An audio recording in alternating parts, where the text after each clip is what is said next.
All right, well, let's start with what else? The trade war between the U.S. and China, because today at West Coast ports, the first cargo ships with goods subject to the 145% tariffs are arriving on our shores, destined for Amazon, Home Depot, Tractor Supply, and other big retailers. This is all as Treasury Secretary Scott Bessent will meet with his Chinese counterpart in Switzerland. This morning, President Trump saying on Truth Social, 80% tariffs on China seems right, up to Scott B. So what are the Chinese saying ahead of these big talks in Switzerland? Let's bring in Eunice Yoon. She's joining us live from Beijing with the latest on that side of the Pacific. Eunice.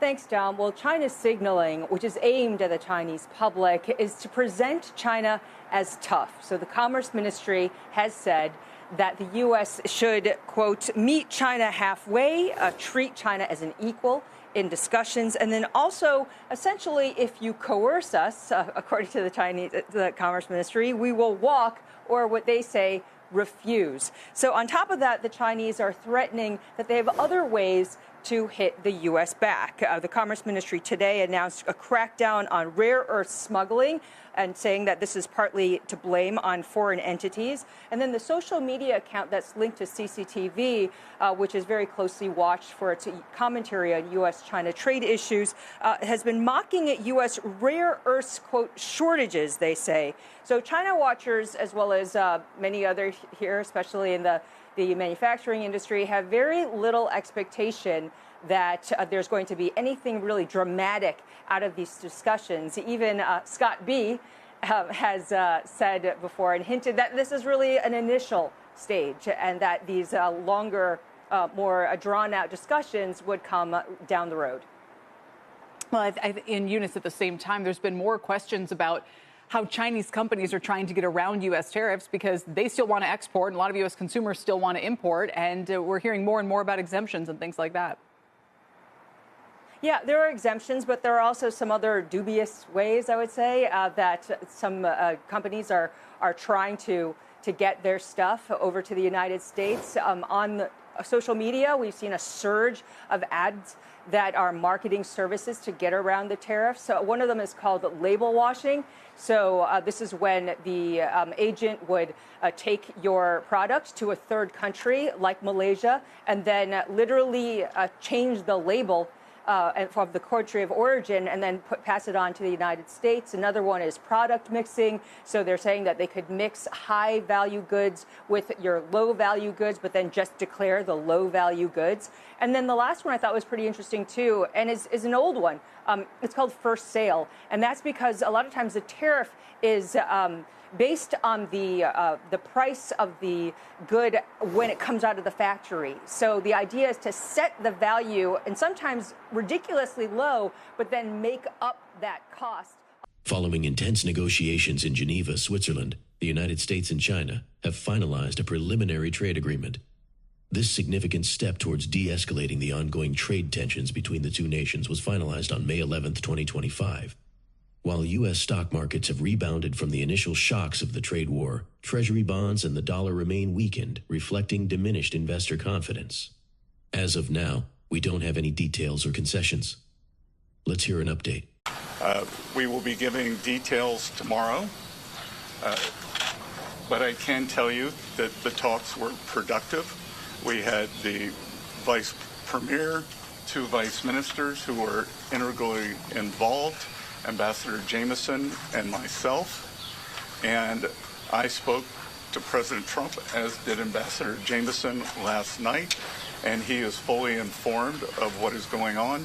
So there will be a complete briefing tomorrow morning. I will turn it over to the ambassador. Thank you, Secretary. I want to echo the Secretary's remarks with respect to the Swiss government.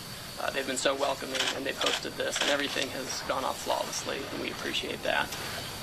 And again, to the Chinese negotiators, Vice Premier Liu He, Vice Minister Li Qiangong, and Vice Minister Liao Min worked very diligently, and these are very tough negotiators. A couple of them I know from before and have had past interactions with them.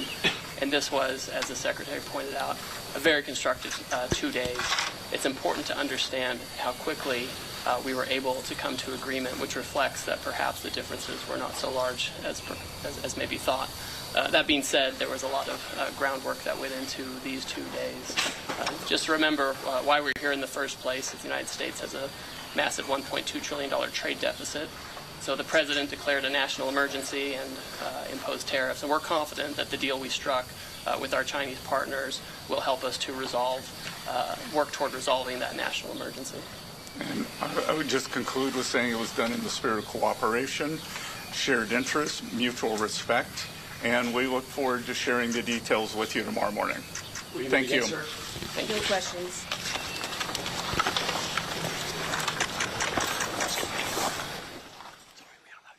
All right, so just listening in there to some brief comments short. This was happening over in Switzerland. As you know, that talks do continue right now between representatives from the United States and also representatives from China concerning these trade deals that are trying to be put in place, given the fact that the Trump administration has brought forth several of these tariffs and global markets continuing to respond to that. I'd like to continue on this conversation actually by bringing into the program now Marty Lass. He is the author, of the Real Trump Deal, an eye-opening look at how he really negotiates. So Marty, thanks so much for being with us here live now from Fox, and really perfect timing because we weren't expecting those remarks there in Switzerland. Let's get a full breakdown, though. I mean, you wrote a book on how President Trump negotiates, the art of the deal, as he likes to call it. So what do we expect when we even see U.S. representatives trying to negotiate these trade deals? Well, you know, it's really interesting that we're a little bit confused as to what to actually analyze and evaluate in this context. When he was in business for 40 plus years, and I analyzed over 100 of his real estate and other gaming deals, he had very clear, straightforward goals, right? Buy low, sell high. His goal was to make money, but we really don't have a clear understanding in all these trade negotiations as to what he's trying to accomplish. He just did a framework deal with the UK, but we had a trade surplus. So was the goal there to reduce our deficit? Well, that obviously didn't happen. On the other hand, the UK is an important trading partner, and it was very smart of him to start out the negotiations country-wise to try to get a deal with one of our strongest and longest allies.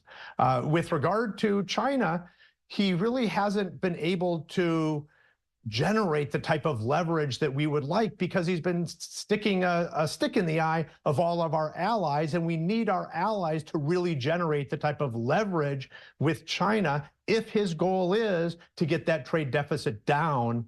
So it's been very difficult to evaluate. When he was in business, it was clear.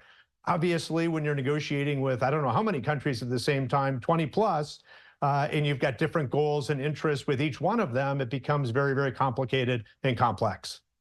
I want to dive a little bit deeper into that because I think that that's the big question right now is how different it is for the president to do his normal business negotiations when he was just an entrepreneur versus now dealing with all of these global superpowers. So what kind of strategies do you think the president would employ to try to get these successful deals in place?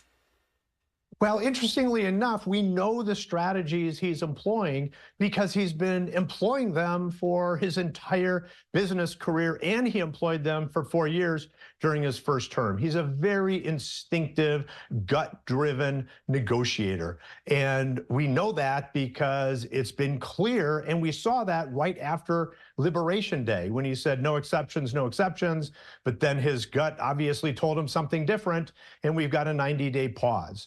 So there are major differences between trade negotiations and business real estate negotiations. There are hundreds, if not thousands, of issues on the table. They're more complex. There are actually 2, if not more, negotiations going on at the same time. You're negotiating with these other countries, but you're also negotiating, in effect, with the American public at the same time. You're also negotiating with Congress. And with both the Republicans and the Democrats on the Hill because of the obviously very narrow majority that he has in both the House and the Senate. So it's incredibly complex and difficult. Some people say that he's playing like, 3-4 dimensional chess. I would say, based on my analysis of his negotiation for the past 40, 50 years, it's really not that complicated to analyze what he's doing. Whether or not it's going to have a successful impact, that's a very different question. I really like that you threw in this fact that not only is he trying to negotiate with other countries, but also with the American people as a whole. Which side do you think is going to be more difficult for the president? Well, I think it's going to be far more difficult for him to get these deals with these other countries. He is a very, as I said before, a very instinctive, intuitive negotiator, and he has a very short-term focus in most of his negotiations. He really doesn't focus on the long-term relationship, and that's consistent with his negotiations in business, right? You buy a building, and once the seller has sold, you usually don't have much of a future relationship with them. Obviously, with other countries, you do. With the American people, you do. So it's a level of sophistication and complexity that he really has never dealt with, and he really didn't change his negotiation strategy much during his first term. So I expect to see more of the same. He's a 78-year-old, almost 79-year-old guy, and very difficult to change your approach, especially if you've got a bunch of people around you saying you're the greatest negotiator in the world. Another question that I think some people have is how long it takes to get these deals on the table and to get them to go through. So we have those short comments featuring the Secretary of the Treasury there, Scott Bessent, over in Switzerland. Tomorrow we're expecting some more comments. But I mean, how long do you think we're going to be going back and forth, seeing the president trying to negotiate with these other world leaders before we get to the consensus that we kind of saw earlier this week with the Prime Minister of the UK? You make a very, very important point, which is maybe they can get a framework of a deal, which was the terminology they used for the deal that they just announced. Maybe they can get a tentative deal on some of the major issues. But as we always hear, right, devil is in the details. These are very complex, very difficult, very challenging negotiations.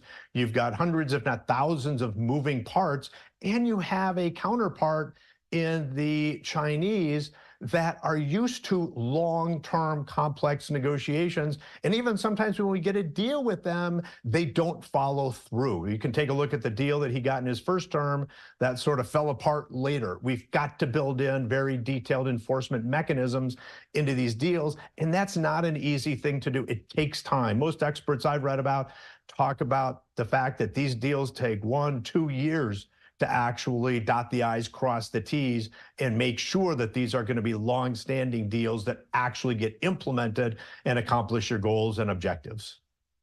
All right, Marty, finally, I mean, this isn't a topic that's going to go away anytime soon, but when it comes to the next several days and what we could be seeing, what are you most looking forward to?